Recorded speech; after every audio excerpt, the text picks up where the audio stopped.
August 31ஆம் தேதி கொண்டாடப்படும் சுதந்திர தினம் செப்டம்பர் 15, 16ஆம் தேதிகளில் கொண்டாடப்படும் மலேசிய தினத்தை முன்னிட்டு மலேசியர்களுக்கு இலவச ஃபேரி சேவை வழங்கப்படும் என்று பினாங்கு மாநில துறைமுக ஆணையம் அறிவித்திருக்கிறது.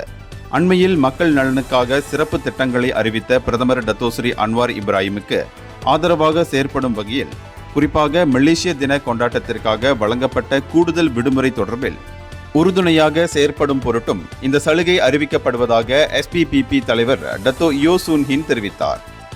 துறைமுக பொறுப்பாண்மை, துறைமுக கண்காணிப்பு வாரியம், துறைமுக செயற்பாட்டு தரப்பான பினாங்கு போர்ட் சென்றியான் பெர்ஹாட்டின் சார்பில் இந்த சலுகை அறிவிக்கப்படுவதாக அவர் கூறினார்.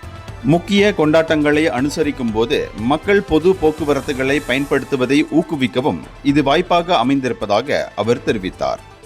இந்த இலவச பயணத்தின் வழி மக்களின் சுமையும் சற்று குறைக்கப்படும் என்பதையும் அவர் சுட்டிக்காட்டினார்.